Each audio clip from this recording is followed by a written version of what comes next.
Hi there! Welcome to Mr. Love Channel TV. Dito po sa ating mini kitchen cooking show. Our menu po today is ginisang sotanghon with veggies, and ang main recado po natin, ang main ingredients po natin ilalagay ay eggs.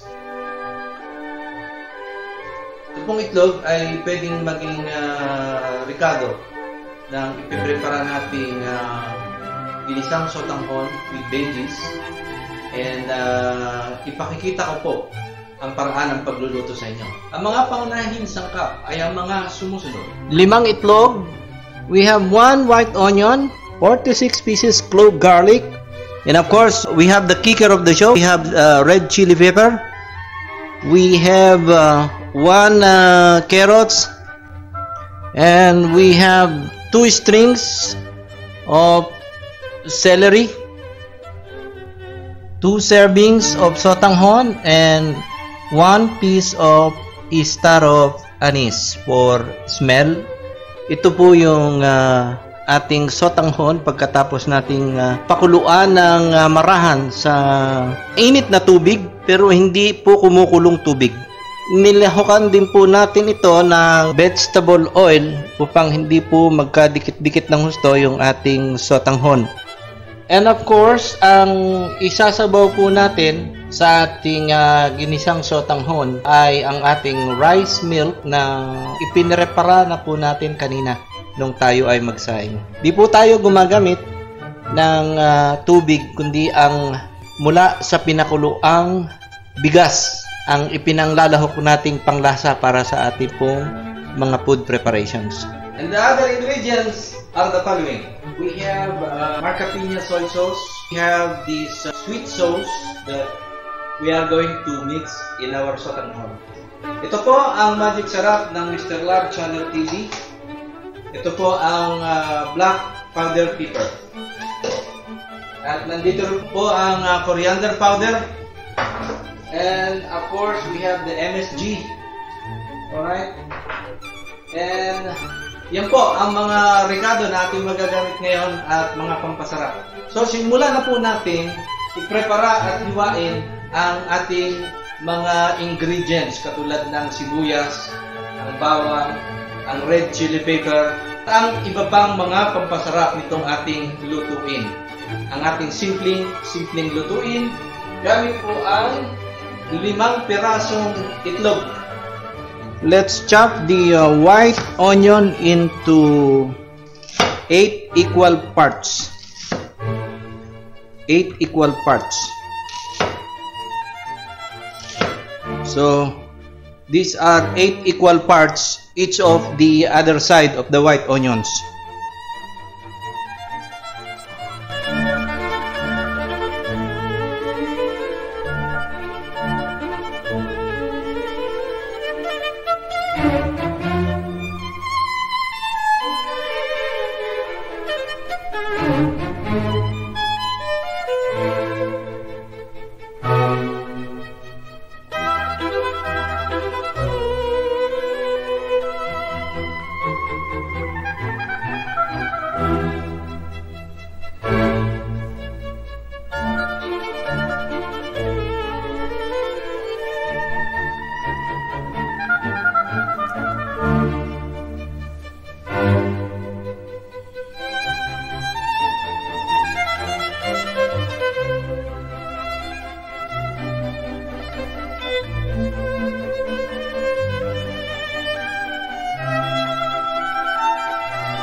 Our menu for today is now about ready for cooking. We have the palwings, we have 5 eggs, we have the carrots, we have the celery, the green onions, the chili pepper, red chili pepper, white onion, and the lettuce, and the sotanghon itself, and the rice water as part of our seasoning. We have marca piña, we have the sweet sauce, we have the coriander powder, and of course we have the black ground pepper and MSG, and of course we have anise on top of our sotanghon just to make a attracting smell on our menu for tonight. So let's go, guys. Let's heat the frying pan. Let's cook the egg or the eggs in the frying pan.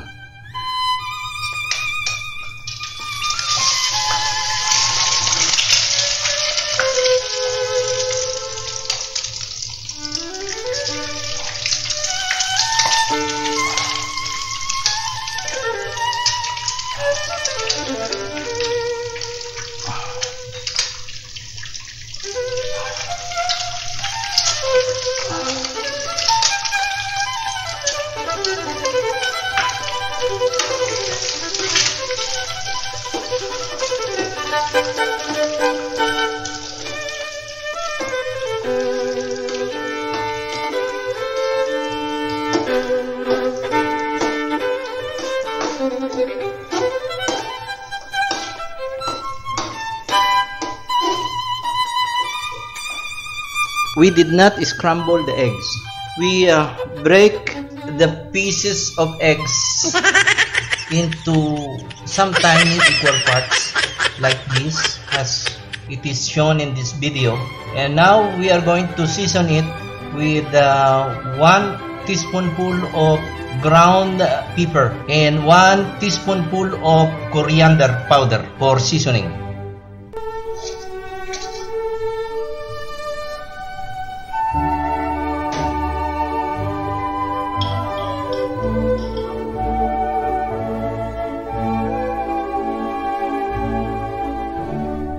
As we put our seasoning, we need to mix it so that the mixture of this brown or black ground pepper will go to the textures of the eggs that will form a flakes, a little bit stronger texture of the egg, like meat, not like egg, the normal eggs that we are eating. In low fire, it will attain its texture, a little stronger texture that will form like a meat.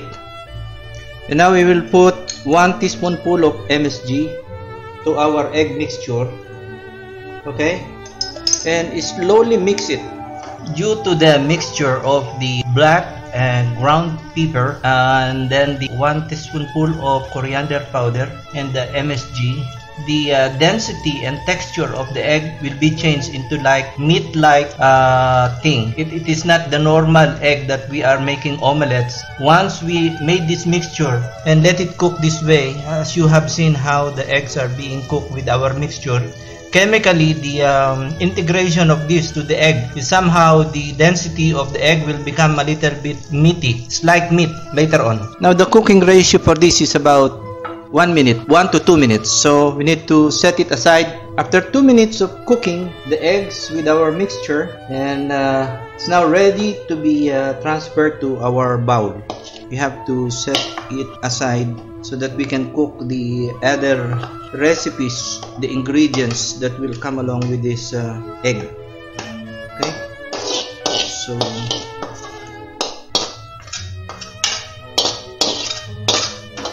now our egg is ready, and we need to take some of the vegetable oil and put it back to the frying pan for cooking our onion, garlic, and other veggies on it. Let's start with the garlic until little bit brown.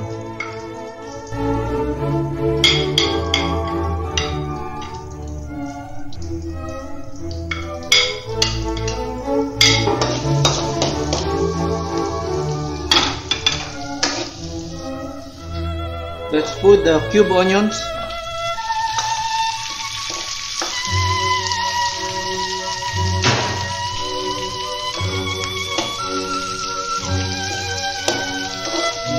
And now let's put our carrots until tender. Okay. Not too tender, a little bit crunchy and tender. A combination of a bite. After 1 minute, let's put our sotanghon and mix it in our frying pan. Okay. You need to mix the sotanghon in the frying pan with the use of fork so that the string and threads of the sotanghon will be distributed and will not stick to one another, and it will be good for eating and serving.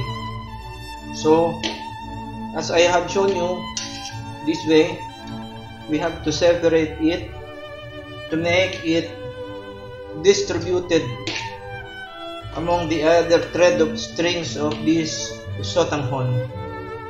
Once done, then we will put our leafy veggies and we will start seasoning it with marca piña and our sweet sauce, MSG if still needed, and some salt. Now we already string out or thread out the sotanghon from one another. Let's put our chili pepper on top of it together with our egg on top of it. Okay, together with our celery. Okay, there we go, so that the smell of celery will go to the distribution in our sotanghon. At the same time, we will put our lettuce, okay, together. And now let's cover our frying pan for 1 minute until the leafy veggie has become a little bit tender inside the frying pan. Our 1 minute is over, so we will uncover the frying pan and let's mix the veggie together.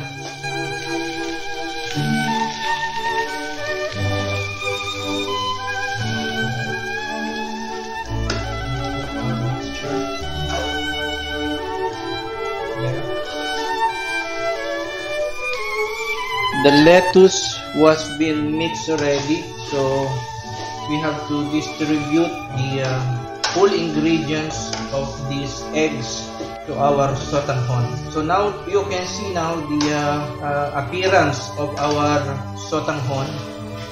Okay, we will put our 2 spoonful of soy sauce, marca piña, for seasoning. Okay, we did not put the salt yet. We will put it at the last stage, and we will put our sweet sauce on it. Okay, together around 2 tablespoon of sweet sauce that we need to put in our mixture. Okay, and then at the same time we will put our rice milk also, but we need to measure it in this type of like this kind of small container. Okay, we will not put all right, we just put a little of it just to have the noodles cooked without burning in the frying pan, because once it is heated, the reaction is that the thread of the sotanghon will be burned slowly. So that's why we are putting the rice milk. And now, as see, we already mixed the seasoning of soy sauce and sweet sauce in the sotanghon itself. We are now about ready to put our leafy green onion. Let's put our green onion on it, and after 1 minute, we will put off the stove, and we are ready to serve our sotanghon noodles cooked in 5 eggs and with leafy vegetables, with green veggies cooked in rice milk also. So it will take only 1 minute for this turn of noodles. Hi guys, 1 minute is over. Now we will off the stove and we will serve our spicy sotanghon cooked in 5 eggs. Ito po ang ating spicy sotanghon is now ready for serving. Please join me in our aftertaste. Kung hindi pa po kayo subscriber, ang ating Mr. Love Channel TV, I would like to invite you, please hit the subscribe button down here and also the bell notification for our new menus and videos upload in our next episode. So muli po, maraming salamat sa inyong lahat. Thank you for watching at mabuhay po kayong lahat. Thank you very much po. Bye for now.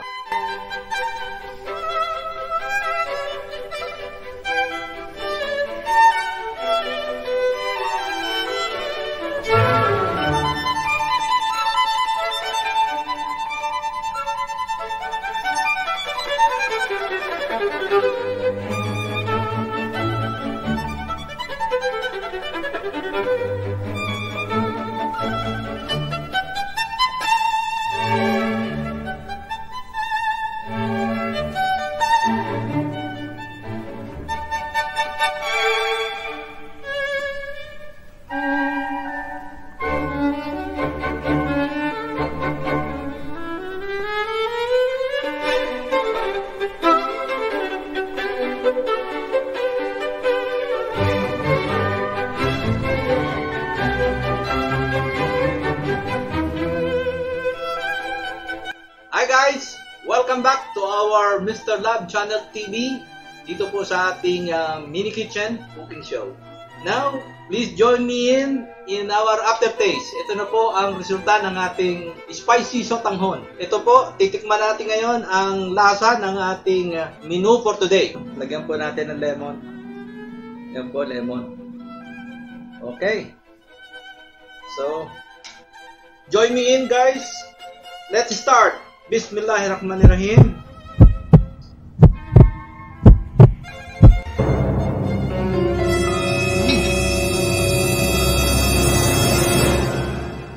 The best, tamang-tama po ang timpla. Yun ang mga lasa, hindi maalat, hindi matabang. At yung lasa po ng celery, kapit, pati yung lasa ng red chili pepper.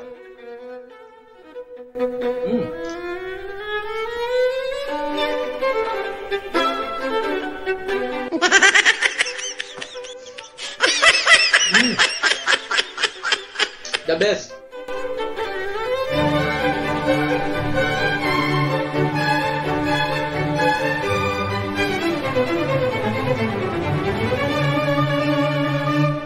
The best po ang lasa nitong ating food preparation today. Number 1.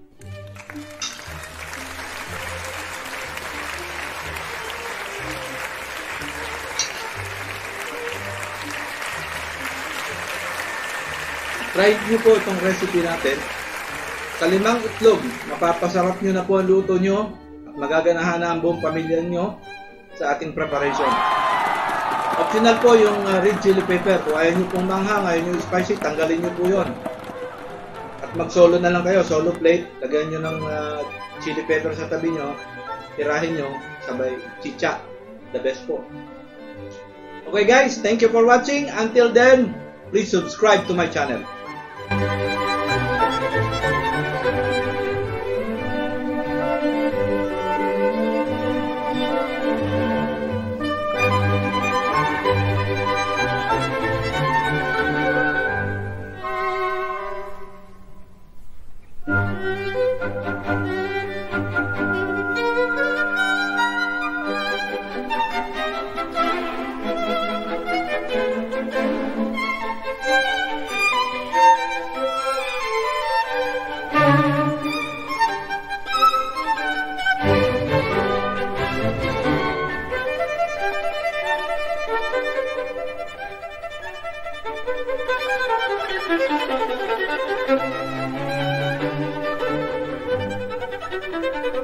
you.